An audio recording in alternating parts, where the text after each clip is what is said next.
खुला, और परंपरा ये थी कि नारी का कभी भी केस खुला हुआ नहीं होना चाहिए। बड़ी शिक्षाप्रद बात है, सुन लो ध्यान से। नारी का सिर खुला हुआ नहीं होना चाहिए था, नारी का बाल खुला हुआ नहीं होता है, नारी के केस हमेशा बंधे हुए होते हैं। और याद रखना, जिस दिन समाज में नारी का केस खुल जाता है उसी दिन महाभारत हो जाता है, उसी दिन महाभारत हो जाता है।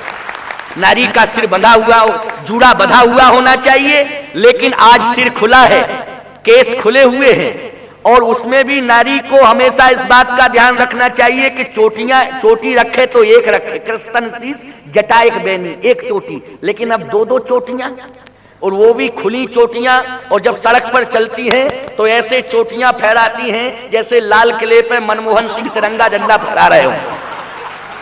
ये स्थिति है समाज में। इसलिए हमारी बात का तुम्हें बुरा थोड़ी देर के लिए लग जाएगा, खूब लग जाए, हम तो परसों चले ही जाएंगे यहाँ से, लेकिन हम बिना कहे चूकेंगे नहीं। भले 21वीं सदी का कोई भी धर्म हो, नर और नारी एक समान, लेकिन हम जरूर स्वस्थ परंपरा जो होगी उसको जरूर बताएंगे।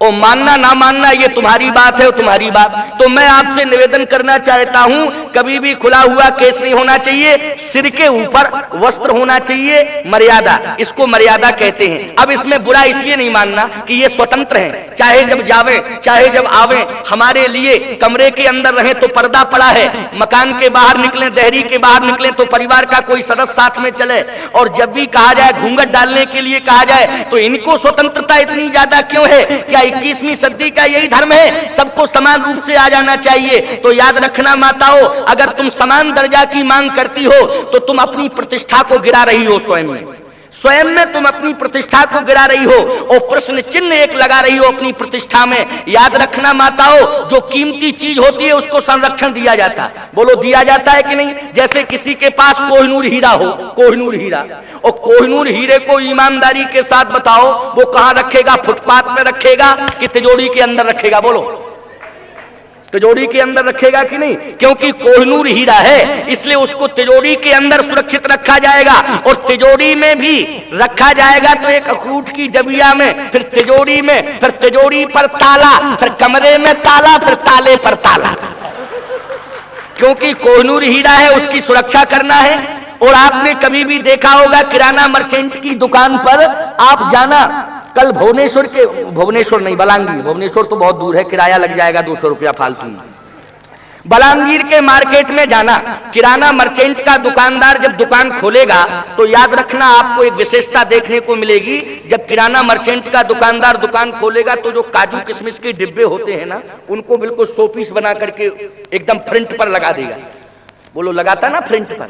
लेकिन जब दुकान बंद करता है तो वो काजू किशमिश के जो डिब्बे होते हैं जो फ्रंट पर लगे हैं उनको वो अंदर रख देता है, रख देता कि नहीं जब दुकान बंद करता है। लेकिन एक एक कुंटल के नमक के बोरे अंदर रखता कि बाहर ही पड़े रहते?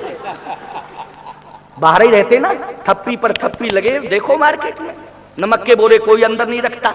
तो आपको बुरा इसलिए नहीं मानना है, जो कीमती चीज होती है उसको संरक्षण दिया जाता है। अब आप कहो कि ये सब स्वतंत्र क्यों है, तो तुम तो कीमती रत्न हो इसलिए तुम्हें पर्दे के अंदर रखा जाता। ये तो एक एक कुंटल के नमक के बोरे हैं, चाहे जहां पड़े रहे, इन्हें कोई माई का लाल उठाने वाला नहीं है, चाहे जहां मैदान में पड़े रहे, इसलिए इनके बारे में सोचने की कोई आवश्यकता नहीं है। आवश्यकता तुम्हारे बारे में है सोचने की। इसलिए 21वीं सदी का ये भी एक धर्म है, नोट करो हमारी बात को। और दूसरी बात मैं कहना चाहता हूं माताओं, बहन, बेटियों, तुम्हारी इसलिए समाज में कीमत है। कौन जानता है नारी के गर्भ में कपिल करारी जैसे विद्वान सो रहे हों? कौन जानता है नारी के गर्भ में दादू कबीर जैसे संत सो रहे हों? कौन जानता है नारी के गर्भ में महाराणा प्रताप, छत्रपति शिवाजी सो रहे हों? कौन जानता है नारी के गर्भ में चंद्रशेखर आजाद, सरदार भगत सिंह सो रहे हों?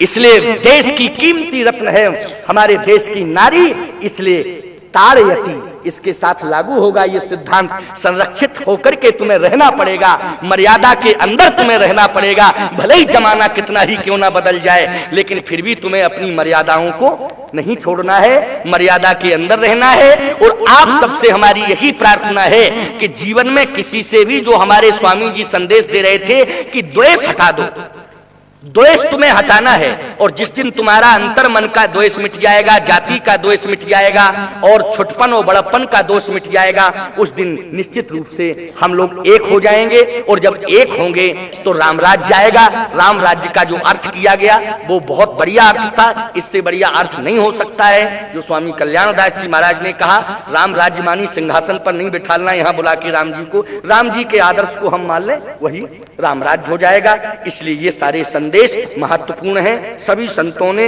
अपने अपने मत से बहुत उत्कृष्ट संदेशों को आप तक पहुंचाया है, और इन संदेशों को मानना ये आपका धर्म है। और नहीं मानोगे तो जो ना माने साधु सीख तो लेके कटोरा मांगे भी।